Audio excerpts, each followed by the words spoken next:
మనం ఎక్కడికన్నా వెళ్ళామండి, మినపప్పు నానబెడతాం మర్చిపోయాం, వెంటనే వచ్చిన తర్వాత గమ్మున నానబెట్టేద్దామంటే అది రాదండి. ఏం చేయాలంటే మినపప్పు నానబెట్టి ఇనప అట్ల పుల్ల అందులో పెడితే అండి గమ్మున వస్తుందండి దానికండి.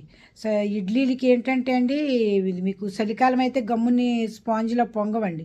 ఎందుకంటే అది అది కొద్దిగా లైట్గా పులిస్తే కనుక బాగా ఇడ్లీలు ములాయంగా వస్తాయండి. అందుకని మనం గమ్మును రుబ్బుకోవాలంటే అందులో అట్ల పుల్ల పెట్టామంటే ఇనప అట్ల పుల్ల అండి. ఏదైనా ఇనపదేస్తే గమ్ముని పొట్టు వచ్చేస్తుందండి. అప్పుడు రుబ్బుకోవటానికి ఈజీగా ఉంటాయండి.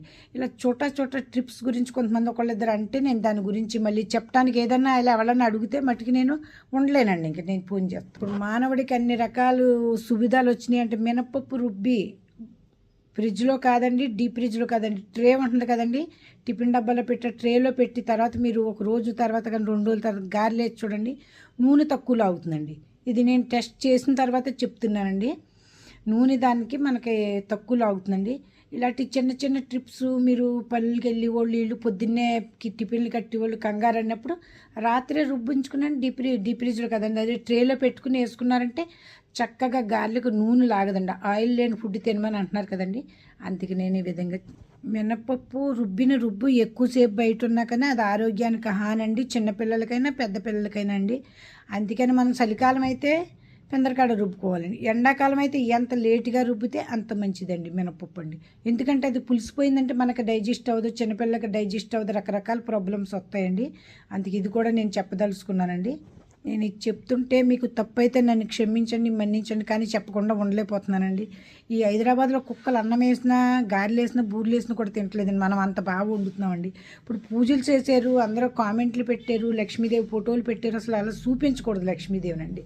ఎందుకంటే లక్ష్మీదేవికి మహాభోగి వేసినప్పుడు మా ఊళ్ళో మా పిన్నాళ్ళని బయటికి వెళ్ళిపోమనేవారు వేపనోటితో సహా అండి. అప్పుడు ఆ తల్లికి భోగేసి దాన్ని పక్కకుంచి అప్పుడు మాకు ప్రసాదాలు పెట్టేవారండి. ఇప్పుడు ఇక్కడ గారెలు శ్రావణ శుక్రవారం 4 వారాలు నోములు నోసుకున్నారు కదండి, 3 వారాలు నేను గారెలని పునుకులని వేసారండి. అవి ఉంటే చుట్టుపక్కల వాచ్మెన్కి ఎవరికో పంచుకోవాలమ్మ, ఫుడ్ వేస్ట్ చేయకుండా అమ్మ, పడేయకుండా. ఆ మన్నాడు నేను గారెలు తిని కుక్క ఉందో మరి కుక్కలు ఉన్నాయో, లేదా మనం వేసిన మహాతల్లులు మనం అలా వేస్తున్నామో, ఎన్నెన్ని గారెలు రోడ్ల మీద పడి ఉన్నాయో అండి, రోడ్డు పక్కన ఎన్నెన్ని గారెలు పడి ఉన్నాయి. అన్నం గారెలు అయితే పాయసం తిన్న కుక్క ఉంటుందండి పాలతో చేసింది. అందుకని వాటి మీద శ్రద్ధ భక్తి శ్రద్ధలతో పూజ చేయండి. అంతేగాని పడేయటం ఎందుకండి, పెందరకాడ ఎవరికన్నా ఇచ్చేస్తే వాళ్ళు తింటారు కదండి, మన్నాడు పడేయటం ఎందుకు.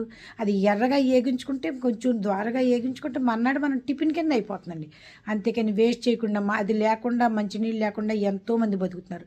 అలాంటి వాళ్ళకి సాయం చేస్తే మనం పుణ్యం చేసినట్టుంది. అంతేకాని యూట్యూబ్లో దేవుడు ఫోటో తీసేమో పువ్వులు సర్దేమో ఈ కదండి. నలుగురికి ఉపయోగపడి పని చేయండి.